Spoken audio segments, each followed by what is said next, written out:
Carney's Kids started as an effort to do more in the world of philanthropy.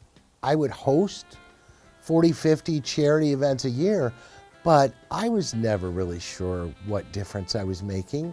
And with Carney's Kids, it was an effort to pick out some charities that maybe didn't get as much attention and use my show and my voice to promote them.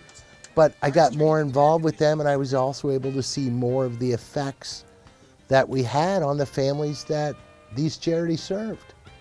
With Carney's Kids' mission statement, we serve charities that serve children. And there's a lot to choose from and a lot that need help. And for the last 8 years, we have worked with Litzinger Special School. We have worked with Delta Gamma Center. We have worked with St. Louis Crisis Nursery, Rankin Jordan, and we've picked up others along the way. We have an all-volunteer board. Nobody gets paid anything, including our executive director. And for me, an example is a camp called Not a Clot Among Us. And that is something put on by the Gateway Hemophilia Association here in town. And of course that hits close to home because my youngest son has hemophilia. And this camp allows the kids to go and be with other kids with bleeding disorders, and they learn how to infuse themselves and do other things like that. So we contribute to them to give kids an opportunity to go to this camp. So a lot of this is very personal to all of us. So we have organizations that we are in very close contact with. We know what their needs are. So when the money comes into us, every dime goes back out the door to them. Like we work with Delta Gamma, and they told us, look, we have this program where kids are able to be in bicycle races, although visually impaired, where you've got a professional rider on the front and the kids on the back.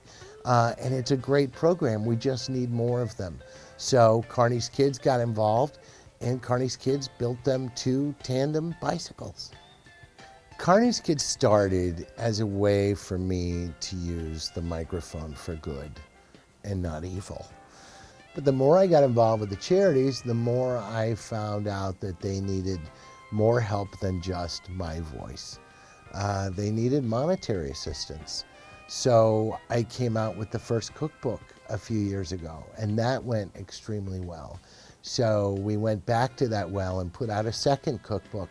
That has sold really well, except for the boxes that are still in my garage. And the Carnival, of course, our big annual fundraiser, all raise money to go back out to these charities. And again, 100% of that cash goes to these organizations.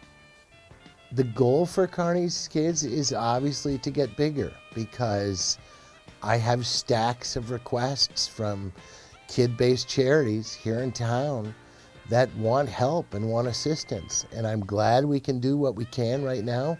We're getting there slowly but surely, but there's a lot more work to be done.